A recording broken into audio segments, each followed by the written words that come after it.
Hi there, my name's Nick Dutch, and this is a video I feel a little uncomfortable about making, but all I can do is be direct, be honest, and tell you what I think. And this is what I think as of now. I mean, I'm sure my ideas will change and progress as I do, but let's just be direct. I've been accused of being something called a religious sympathiser. I don't much like that phrase. It has this kind of like Cold War ring to it. You just like the idea of a communist sympathiser, someone who should be discredited or basically got rid of or locked up or tortured purely because they are a sympathiser with somebody else's politics. So it's an uncomfortable phrase, but in some ways I would have to say that yes, I am a religious sympathiser, in the fact that I feel that I would like to live in a society whereby everybody and anybody is free to adopt a theological understanding or a religious understanding that they feel comfortable with. I also feel that if someone chooses to opt out of that, they should be perfectly free to do so. I am against people who are religious abusing and misusing other individuals through using religious cultural indoctrination, or indeed using their religion as a way of basically bullying people. I think that that is also abhorrent. I think it's incredibly bad when people try and use religion or something from religion to hold back scientific or technical progress. I do fully accept evolution, abiogenesis, the Big Bang Theory, and essentially everything within natural science. I do not accept the idea of the God of the gaps. If there's something we don't know, then basically God did it. But on the subject of God, precisely what do I think? Well, let me try and explain briefly. Number one, does God exist? I do not know. I cannot know. There is no real way, under any circumstances, that I can say that I know that God exists. And the same with angels, spirits, demons, ghosts, the astral energies, the spiritual healing energy. I just don't know. And there's no way that I can know, because a lot of these things seem to be only testable under certain very rare conditions, or they only occur seemingly spontaneously. But strange experiences, which I personally have had, do still occur, and these include things which can be roughly called an astral projection experience. Whether my spirit actually did leave my body, I do not know, but essentially I have had that experience, and it was very interesting, and I'm going through the process of trying to get better at it. This is just one of the ways in which I choose to live. What about the concept of God? Does God exist in the same way as is written about in religious books? No. Quite simply, flat out no. And to accept a religious book and a religious interpretation of what God is in terms of what is written down somewhere, I regard that to be completely false. It's intellectually flawed in the extreme. On top of that, if it's written down in the book, there's no real reason why I should trust it. Even scientific ideas change with time because science is an evolving process, and so should, essentially, religious understanding be.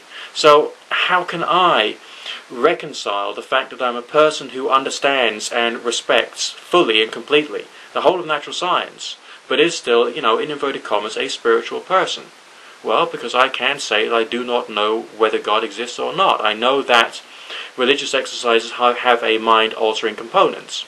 It doesn't take all that much research to try and find out about the theta rhythm, the beta rhythm, the alpha and the delta rhythm, and to try and work out which one of these could possibly be stimulated in meditation. And there are papers out there of people who've actually done some studies into meditation and brainwave frequency changes, including the subject of neurogenesis and neuroplasticity, as a result of meditative or essentially religious exercises. Now, I personally, as I say, I've had some strange experiences. Those include the sensation of something which feels like, and I'm just going to use the phrase feels like for the moment, the presence of God or the flow of astral or spirit energy, and the presence of what feels like another presence, a apparently supernatural presence.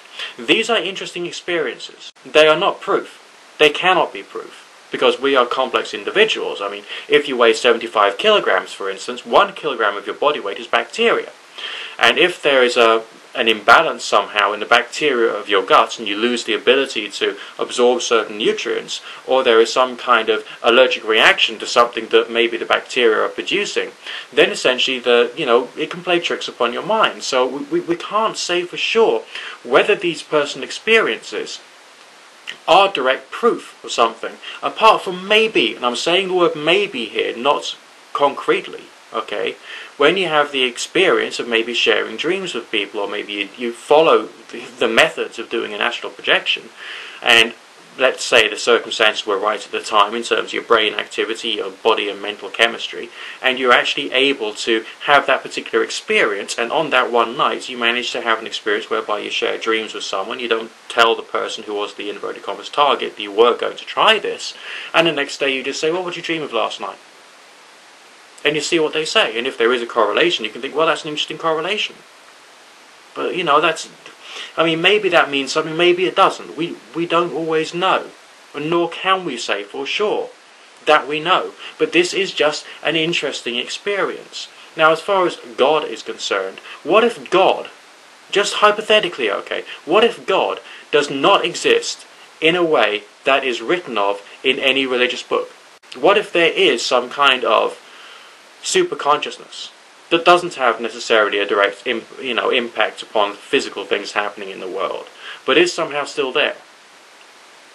And maybe the altered states of consciousness activity which occur during religion, and during prayer, during meditation, and all the rest of that, has some kind of way of, in some strange way, linking into or accessing or making yourself prepared to have some kind of communion or contact with this thing.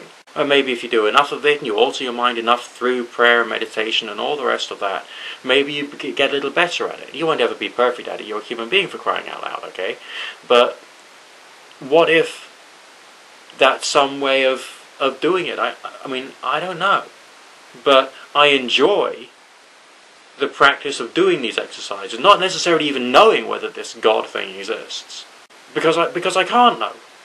Under any circumstances, there's nothing which anyone can say, or any experience that I can have, which can prove conclusively that that was God.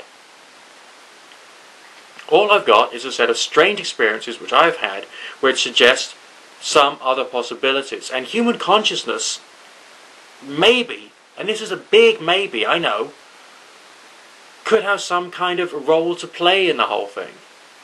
But again, I still don't know.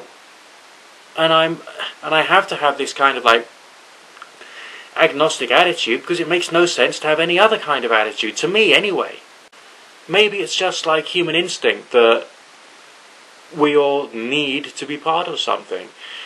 There are lots of people who are religious who report that religion has been either their rock and their salvation from something that may be already within them somehow, or has given them a sense of stability, and as the Christians say, a wonderful counsellor. Can that be a bad thing? No. What can be a bad thing is someone misinterpreting their own experiences and then saying that as a result of that they've got to go out and do something stupid. Or that because they've had a strange experience, they therefore are saintly and all the rest of the world are, sick, twisted losers and they should go out and kill people. And, just loopy ideas. But with education, with reasoning, and with maybe a touch of an open mind, and just doing religious exercises to the degree whereby it can actually have a mind-altering effect, just maybe you will have an experience that will make you think, okay, we don't know, but this was an interesting experience. This is what I think, in a nutshell. There's only a certain quantity of information that I can effectively and intelligently portray in a short YouTube video about what I think. But yes, I suppose you could say that I am a religious sympathiser. I hate the phrase. I actually hate the phrase religious sympathiser. But it is, I guess, true. I'm not against anybody of any religious persuasion whatsoever. I used to be. I mean, I'm a human being. I've got all the same faults and foibles, and we're all on the journey of life, which is about discussion and understanding and coming to terms with things and growing. And YouTube has been a great thing for me because I've had the opportunity to experience quite so many ideas quite so quickly, as well as to get some good quality education about reasoning and logical fallacies, as well as to be exposed to some of the more extreme ideas that basically are enough to drive you potty, like all the bloody conspiracy theorist stuff. So, you know, I've learned an awful lot. Anyway, I'm going to leave the video there. I think I'm running out of time. I bid you good fortune, God and or Goddess, and all none of the above bless. Nick Dutch, signing out for now.